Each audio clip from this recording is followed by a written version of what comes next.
한 주간도 우리 아케 철치 성도님들 평안하셨습니까? 오늘은 변화하는 사람이라는 말씀으로 여러분과 말씀을 나누고자 합니다. 한국에서 그리고 미국 LA에서 한인교회까지 목회하는 동안에 가장 힘들었던 부분은 사람에 대한 것이었습니다. 사람이 변하지 않는다는 사실 때문에 참 많이 힘들었습니다. 그래서 사람이 왜 변하지 않을까 하는 게 언제나 그 목회하는 데 있어서 가장 큰 숙제였습니다. 그런데 제가 좋아하는 사람 가운데 루터라는 사람을 저는 참 좋아합니다. 청년 루터에게는 두 가지의 질문이 있었습니다. 16세기에 그 로마 캐톨릭의 수사였고 신부였던 그 청년 마틴 루터는 자비로운 하나님을 내가 어떻게 발견할 수 있을까 하는 궁극적인 질문을 그는 가졌습니다. 이러한 질문을 하게 된 이유는 중세 로마 캐톨릭이 하나님을 무섭고 그리고 죄인을 심판하시는 하나님으로 가르쳤습니다. 그러니까 로마 캐톨릭이 가르치는 하나님은 무섭고 심판하시고 정죄하시는 하나님에 대한 것을 가르치다 보니 그래서 면죄부를 팔기 위해서 헌금을 많이 바치면 그 동전이 떨어질 때마다 연옥에 있는 사람이 천당으로 올라간다는 이런 참 웃기는 이야기를 하면서 하나님을 무섭고 심판하시는 두려운 하나님이라고 가르쳤는데 루터는 그게 아니라 자비롭고 은혜로우신 하나님을 내가 어떻게 발견할 수 있을까? 이것이 아버지의 반대를 무릅쓰고 수도원에 들어가게 된 가장 큰 이유입니다. 그래서 청년 루터는 은혜로운 하나님을 발견하기 위해서 겸손하게 낮아지려고 그는 죄를 고백하고 또 고백하고 또 고백했습니다. 고백하고 집으로 돌아가다가 또 다시 돌아와서 죄를 고백하고 했습니다. 그리고 기도와 수도에 힘써도 아무리 힘을 써도 죄악으로 가득 찬 인간성은 은혜로운 하나님을 발견할 수가 없었습니다. 왜냐하면 교회의 가르침이 심판하시고 정죄하신다는 것을 너무 무섭게 가르쳐놨기 때문에 회개하고 또 회개하고 또 회개하더라도 그 회개와 함께 하나님의 구속의 은혜, 자비로운 하나님, 은혜로우신 하나님에 대한 것을 발견할 수가 없었습니다. 이것이 루터의 첫 번째 영적인 목마름입니다. 여러분은 평생 예수를 믿으면서 하나님에 대해, 예수님에 대해 또는 성령님의 역사에 대해서 갈급함이 있으십니까?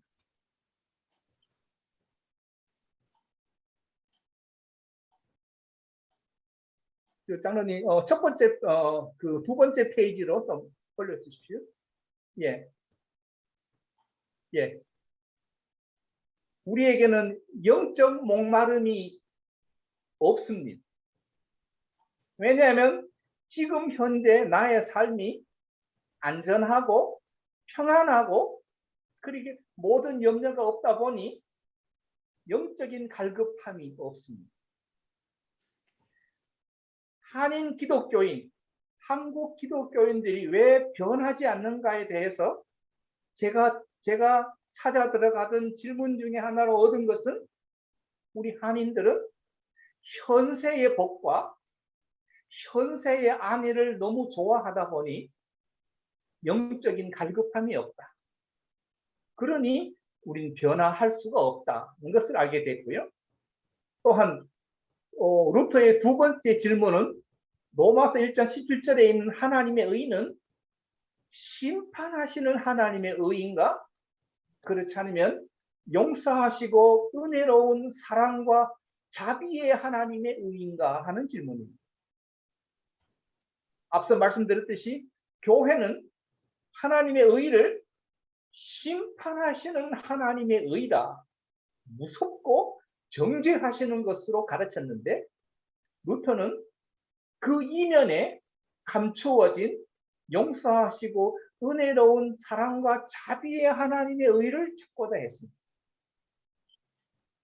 이렇게 로마서 1장 17절은 루터를 변화시킨 말씀입니다. 이 말씀은 루터 자신을 해방시켰을 뿐만 아니라 우리가 교회 역사에서 알듯이 종교개혁에 불을 붙인 말씀이기도 합니다. 즉, 은혜로운 하나님을 만나는 데는 아무런 조건이 없고 오직 거저 주시는 은혜의 선물, 믿음의 선물로 주어진다는 것을 루터가 깨닫습니다.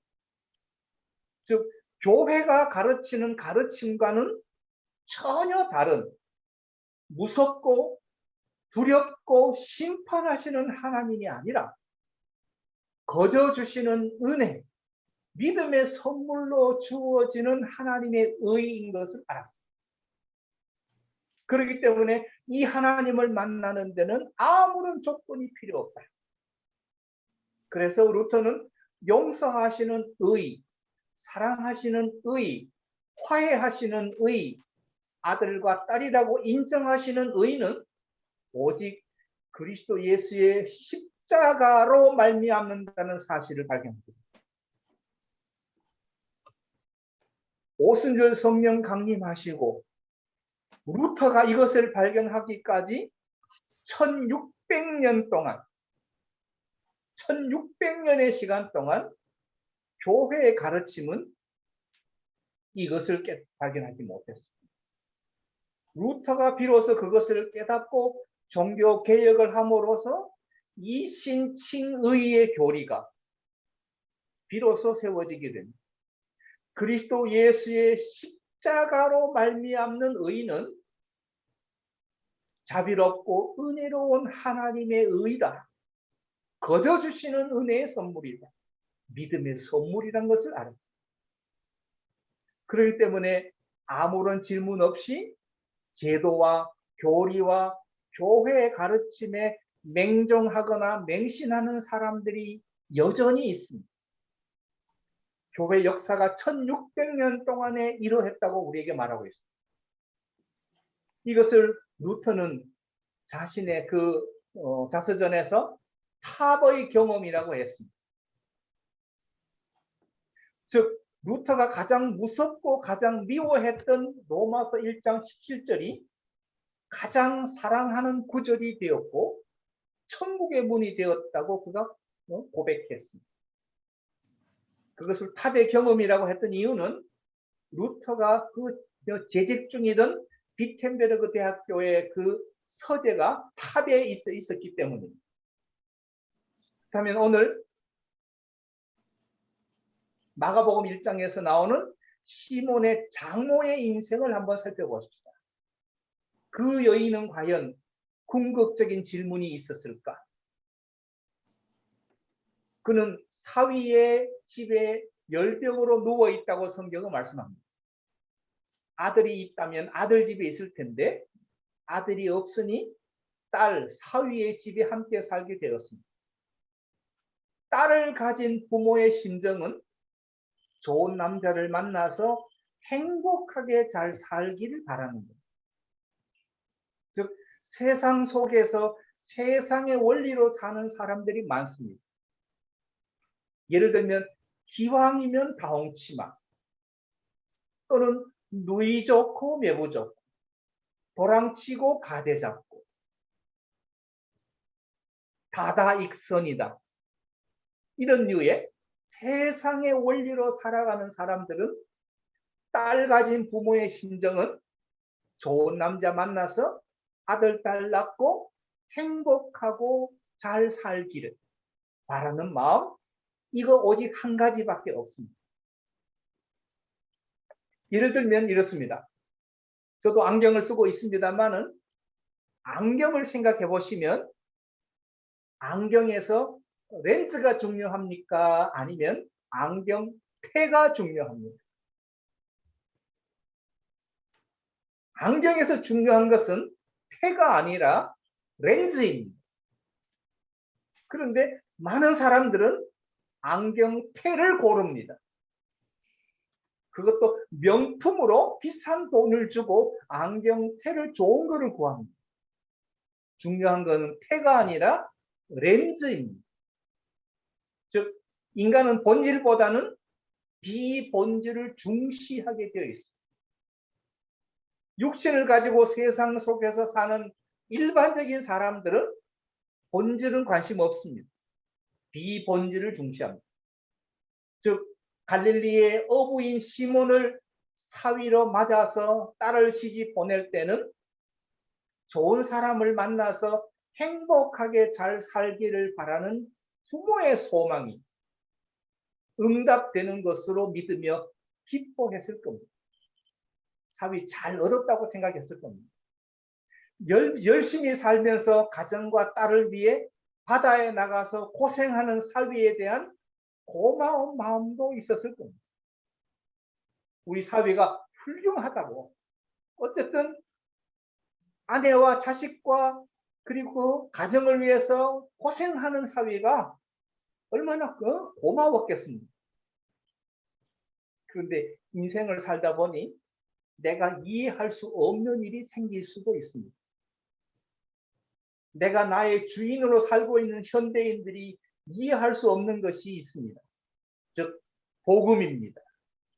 아까 우리가 찬양을 불렀듯이 나를 지으신 이가 하나님, 나를 부르신 이가 하나님, 나를 보내신 이도 하나님, 나 된 것은 다 하나님의 은혜라. 이것을 세상 사람들은 이해할 수 없습니다. 내가 돈 벌고 내가 고생해서 내가 쌓은 것인데 그게 어떻게 다 하나님의 은혜냐고 말합니다. 또 정성곤이라는 사람이 시를 쓴 것인데 나는 아무것도 아닙니다. 주님의 사랑이 없으면. 나는 아무것도 모릅니다. 주님의 지혜가 없으면. 나는 아무것도 못합니다. 주님의 능력이 없으면. 나는 한순간도 못 삽니다. 주님의 생명이 없으면. 이 복음에 대한 내용을 세상 사람들이 어떻게 이해하겠습니까?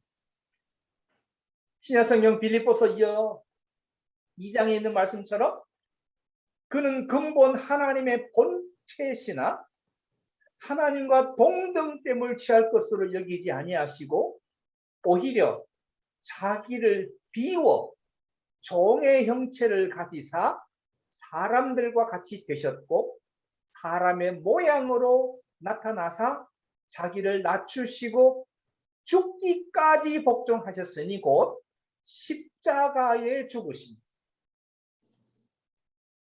이 복음이 육신으로 살아가는 현대인들에게는 이해할 수 없는 일입니다. 시몬의 장모에게도 이해할 수 없는 일이 일어났습니다. 그렇게 착하고 열심히 일하던 사위가 예수라는 청년을 만나더니 배와 그물을 버려두고 처와 자식을 내팽개치고 예수를 따라갔습니다. 생계가 막막하다는 현실이 장모는 이해할 수가 없었습니다. 그래서 이웃 사람들에게 하소연하기 시작합니다.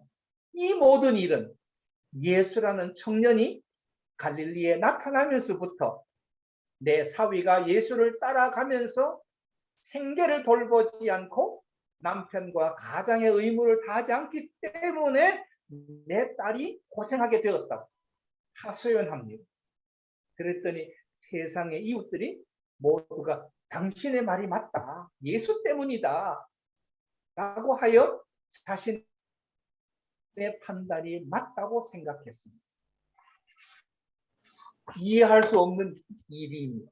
그래서 이 장모가 열병으로 그만 들어눕게 됩니다. 열병이란 1950년대, 1960년대에 열병이라고 하면 콜레라나 장티푸스 같은 전염병이었습니다. 이것은 병균이 원인입니다.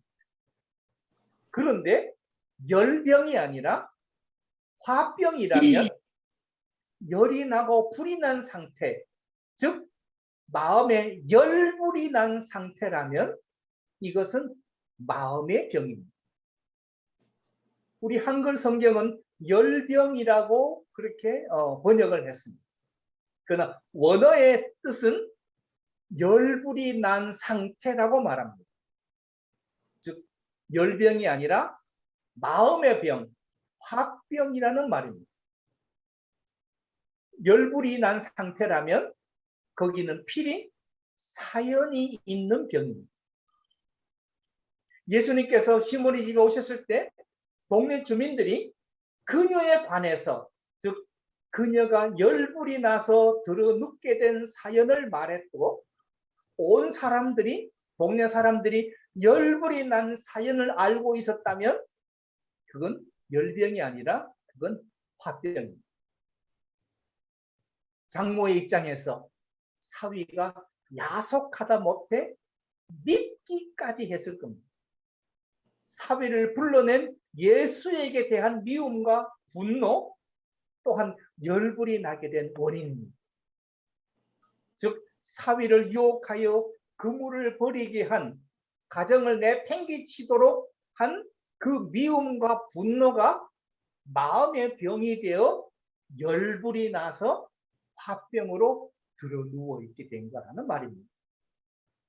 그렇기 때문에 자신의 생각과 판단을 바꾸지 않으면 인생은 변화되지 않습니다.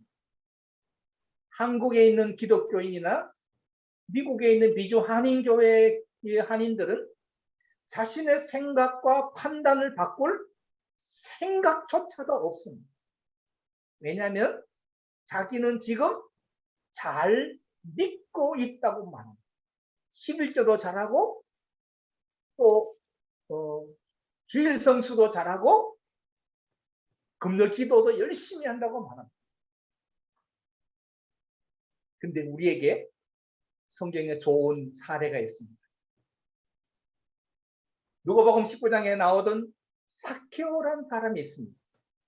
삭개오가 품었던 질문은 예수가 누구이기에? 삭개오가 만난 사람들은 소경, 혈루증 여인, 죽은 아들 장례 치르는 그 여인이었습니다.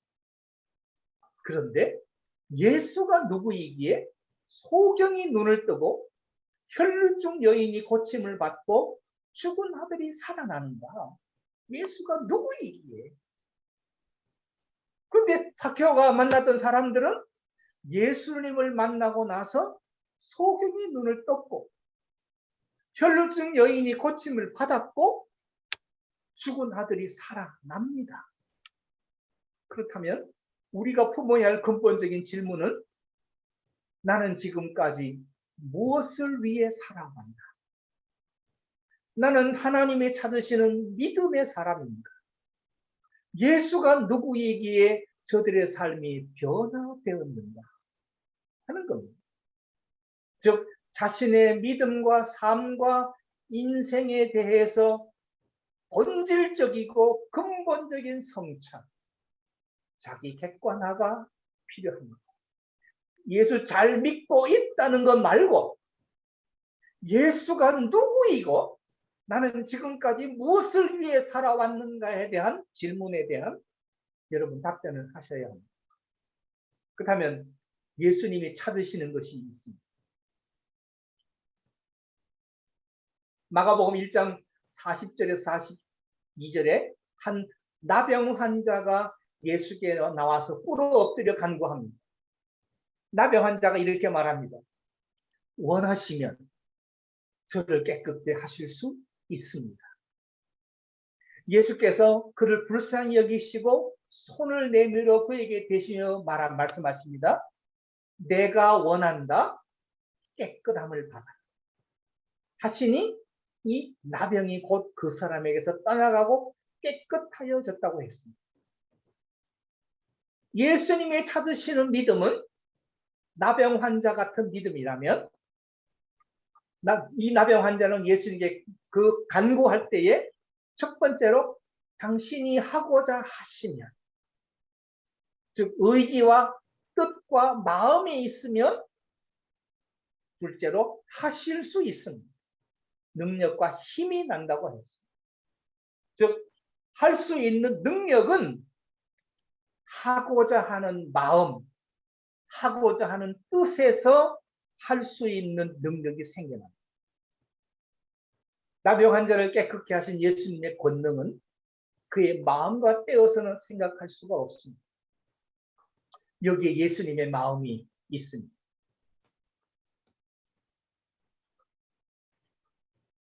나병 환자의 간청에서 당신이 하고자 하시면 하실 수 있습니다 했을 때 예수님에 대한 믿음의 이 고백을, 믿음을 전제로 한 나병 환자의 간청에 대해서 예수님의 마음을 움직여 손을 내밀게 합니다.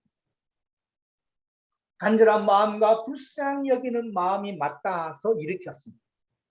첫 번째가 예수님이 불쌍히 여기시고 마음이 움직여서, 그것이 왜냐하면 당신이 하고자 하시면이라고 간구했기 때문에 마음이 움직여 불쌍히 여기셨습니다.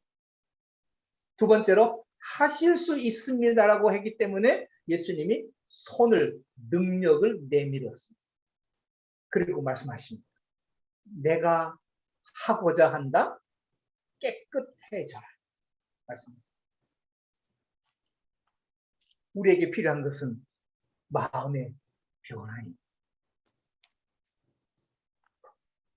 특별히 나 같은 죄인 살리신 주 은혜 놀라워, Amazing Grace.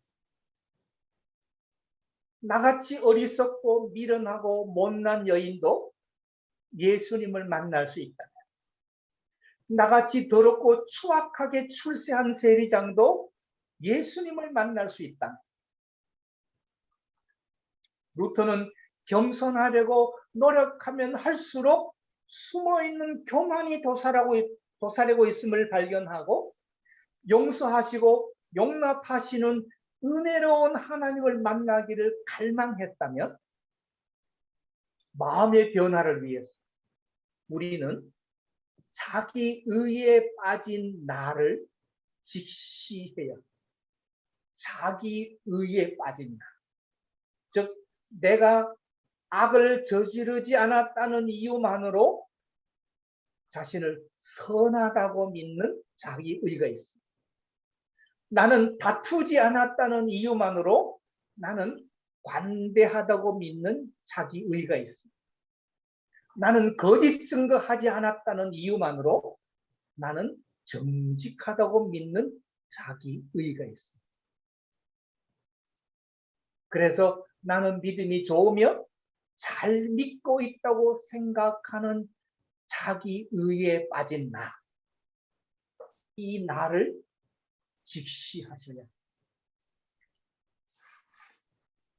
예수님을 만나면 변화가 됩니다. 이제 예수님께서 시몬의 집으로 들어오십니다. 시몬의 장모는 화병으로 누워서 예수님을 만나게 됩니다. 그런데 옆에서 동네 사람들이 예수님에 대해서 당신 때문에 이 사람이 화병이 생겼다고 말을 합니다. 시몬의 장모가 예수님을 만나고 싶은데 예수님은 지금 자기 앞에 지금 오셨는데 동네 사람들 도와주지 않습니다. 동네 사람들은 오히려 자기가 그동안 저질러 놓은 자신의 허물, 자신의 실수, 자신의 잘못 때문에 오히려 예수님에게 당신 때문에 이 여자가 화병에 걸렸다고 말하고 있는 그 순간 시몬의 장모가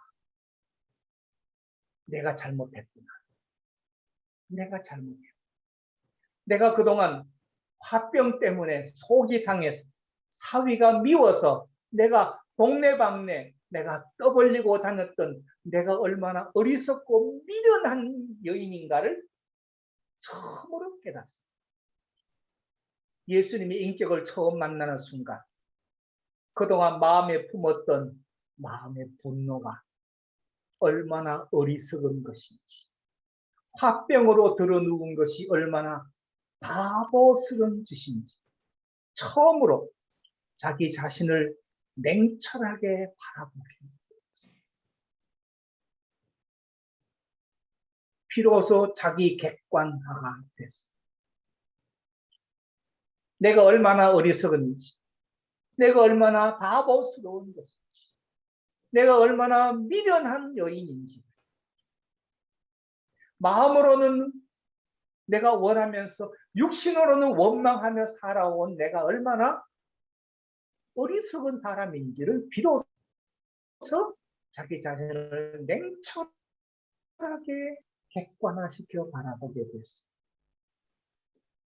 그리고 예수님을 따라 제자가 된 사위의 마음의 변화가 이해가 되고 나도 진심으로 예수님을 만나고 싶은 마음이 우러나오게 됩니다.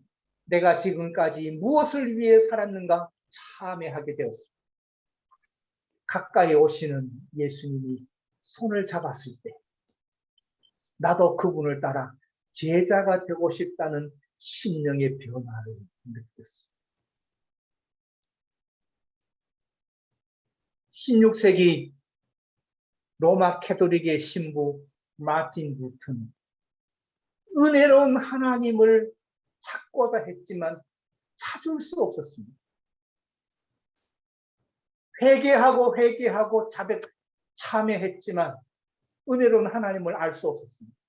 그런데 로마서 1장 17절에서 그 하나님의 의는 무섭고 심판하시는 하나님의 의가 아니라 사랑하시고 용서하시고 용납하시고 죄인을 품어주시는 하나님의 사랑과 자비의 하나님의 의라는 사실을 깨달았을 때 루터는 그 비텐버그 성당의 95개 조에 조문을 내걸면서 또 종교 개혁이 시작되었습니다. 우리에게는 예수님을 섬기는 자가 필요합니다. 마가복음 9장 35절에 누구든지 첫째가 되고자 하면 무사람의 끝이 되며 무사람을 섬기는 자가 되어야 하리라 말씀하십니다. 정작 장모가 예수님을 가까이 만나고 보니 보는 눈과 듣는 귀를 통해 모든 의문이 풀렸습니다. 자기 자신을 철저하게 냉철하게 자기를 성찰하고 나니 그분이 보였습니다. 의문이 풀렸습니다. 가까이 오시는 그분의 인격 앞에서 자기도 그분을 따르고 싶다는 충동을 일으킬 정도로 인격적인 감화를 처음 받았습니다. 예수님의 손이 잡아 일으키실 때 심령의 변화와 새로운 삶의 결단이 생겼습니다. 즉 따름과 섬김의 결단. 따름으로 그분의 제자가 되고 섬김으로 교회가 세워지게 됩니다. 이 모든 것은 심령의 변화와 새로운 삶의 결단이 있을 때 비로소 생깁니다. 성경은 이렇게 말합니다. 열병이 마음의 병, 화병이 떠나고 여자가 그들에게 수종 들었다고 했습니다. 열병의 원인이 해결됨으로 열병이 떠났습니다. 그리고 이제 남은 것은 섬김이 남았습니다. 한 여인이 자기 자신을 알지 못하고 어리석고 미련하게 살아왔던 한 여인이 자신을 깨닫고 예수를 만나서 그분을 영접함으로 심령의 변화를 받아 그분의 따름과 섬김의 결단으로 일으켜 세워짐으로 놀랍게도 성령의 역사는 새로운 공동체가 세워진, 교회가 세워진 역사가 시작되었습니다.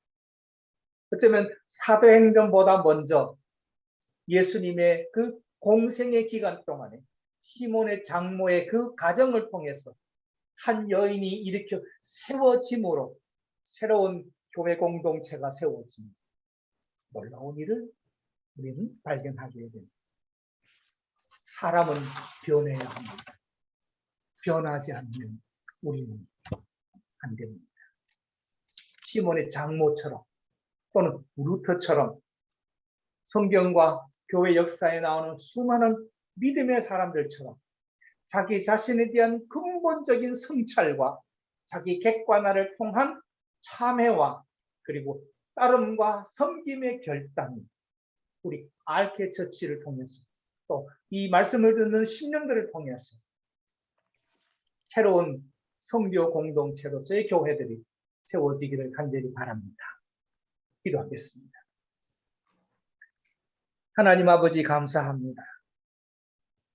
하나님을 사랑하고 주님을 만나기를 갈망하던 한 여인을 통해서 그 여인의 따름과 섬김을 통해 하나님이 섬기시고 세우시고 하나님이 역사하시는 성교 공동체에서의 교회가 세워지는 것을 우리는 발견합니다.